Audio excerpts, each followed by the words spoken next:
तबादले को लेकर हम 30 तारीख को जो डेडलाइन दिए थे, हम 30 तारीख को नीति जो बनाना है वो बना लेंगे। अभी कुछ उसमें संशोधन करने की जरूरत है, उस पर हम बातचीत कर रहे हैं। 30 तारीख को हो जाएगा और उसके बाद प्रक्रिया शुरू की जाएगी।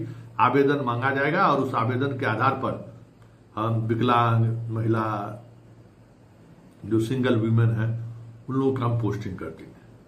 लेकिन 2-3 बातें हमें समझ में अभी भी नहीं आ रहा है और हमको लगता है कि मंत्री जी को भी ये स्पष्टता के साथ ये समझने की जरूरत है।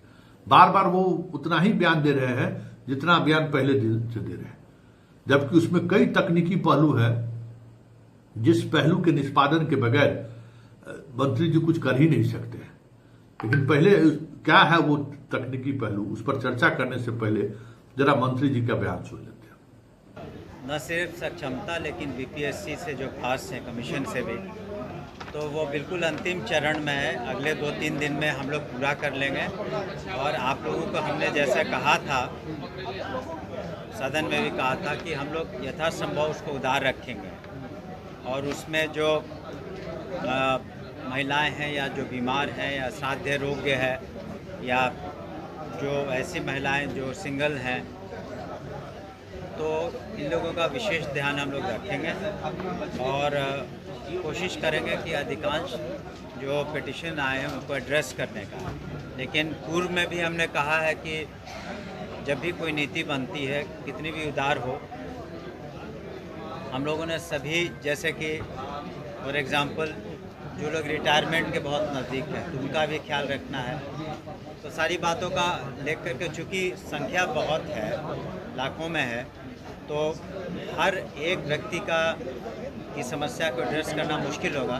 लेकिन हम समझते हैं कि जो हमने शब्द उदार का इस्तेमाल किया उसमें अधिकांश लोग संतुष्ट होंगे। उसकी आवश्यकता इसमें नहीं है, ये विभागीय स्तर पर हो जाएगा। पोस्ट का जब एक बार एग्ज़ामिनेशन के थ्रू पोस्ट को सैंक्शन किया जाता है कैबिनेट के द्वारा, फिर नीति निर्धारण होता है कि किससे कहाँ पर किसको अपॉइंट करना है कैबिनेट के द्वारा। लेकिन जो ट्रांसफ़र इत्यादि का जो वो डिपार्टमेंटल इशू है। हमने कहा था 30 सितंबर तक हमने कहा था कि हम लोग उसको मंजूरी दे दें।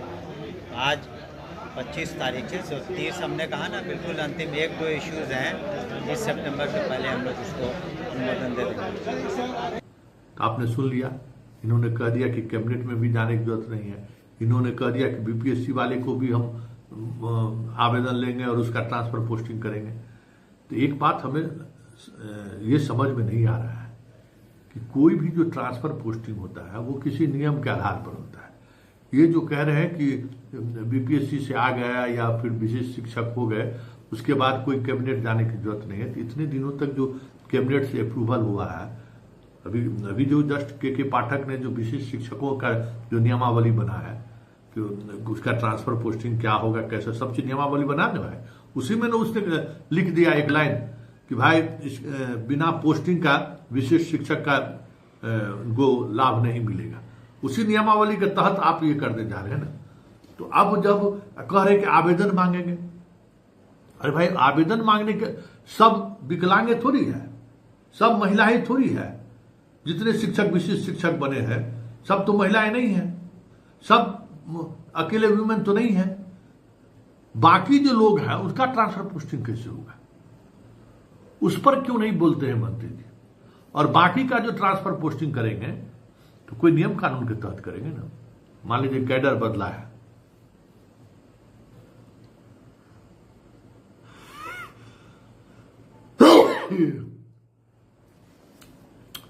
मान लीजिए कैडर बदल गया, अभी लोग विशेष शिक्षक हो जाएंगे, तो विशेष शिक्षक का जो पोस्टिंग करेंगे ये, उस पोस्टिंग का कोई आधार होगा ना, उस आधार की स्वीकृति मिलेगी ना, तभी आप। अभी 2020 का नियमावली है, जिस नियमावली के तहत जो चीजें चल रही उसमें भी यही नियमावली में था कि भाई विकलांग को क्या कहते हैं, महिलाओं को, सिंगल वीमेन को, असाध्य रोग वाले लोगों को हम ट्रांसफर पोस्टिंग में उनको हम ध्यान रखेंगे।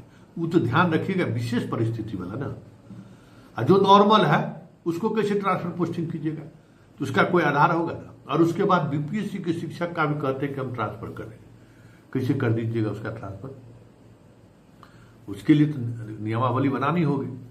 वैसे सिद्धार्थ जी हैं तो मुख्यमंत्री के सचिव हैं, तो उन चीजों को नजरअंदाज कर सकते हैं, लेकिन बिना नियमावली का, एक बात मंत्री जी पता कर लीजिए, बिना नियमावली बनाए हुए आप किसी शिक्षक का ट्रांसफर नहीं कर सकते हैं।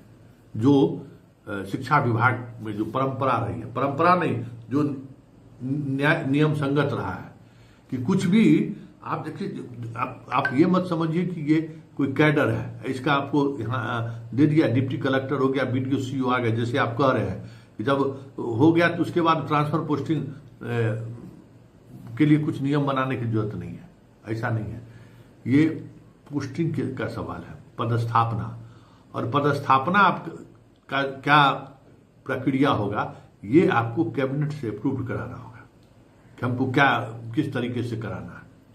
हाँ, अगर मुख्यमंत्री बिना कैबिनेट में गए हुए ही उसको ओके कर दे तो ये अलग बात है, लेकिन अभी तक ऐसा हुआ नहीं है, क्योंकि ये जो पदस्थापना का जो नीति निर्धारण है वो विधिवत प्रक्रिया के तहत सीएम तक जाती है, और सीएम के बाद कैबिनेट का अप्रूवल मिलता है, तब जाके उस पदस्थापना नीति के तहत पोस्टिंग हो, ट्रांसफर पोस्टिंग होता है, ट्रांसफर होता है।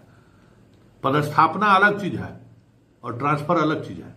इस भेद को मंत्री जी हमें लगता है कि समझ नहीं पा रहे हैं कि भाई आपको कैडर मिला बिहार, इसको इस तरीके से समझिए, कैडर मिला आपको बिहार, यूपीएससी से आप कम्पीट करके आए, बिहार कैडर मिला, बिहार में यहाँ आके होम सेक्रेटरी, होम में ज्वाइन करते हैं ना, जब होम में ज्वाइन करते हैं तो कोई नियमावली बनी हुई है ना कि आपको इतने दिनों तक थाना प्रभारी का ट्रेनिंग दिया जाएगा, इतने दिनों तक डीएसपी का ट्रेनिंग दिया जाएगा, इतने दिनों तक आप एएसपी रहिएगा, उसके बाद आपको जिला में पोस्ट किया जाएगा। तो एक नियमावली बना हुआ है ना, ऐसा तो नहीं है कि आप ट्रेनिंग से आए और सीधे आपको किसी जिले का एसपी बना दिया गया। तो उसी तरीके से नियमावली, और वो नियमावली कैबिनेट के अप्रूवल से होता है विशेष, लेकिन वो एक नियमावली रहता है कि उस ट्रेनिंग के बाद आपको किस तरीके से आपका काम की क्या क्या प्रक्रिया होगी वो रहता है। उसी तरीके से शिक्षकों की पोस्टिंग में भी आपको वो नियमावली होनी चाहिए।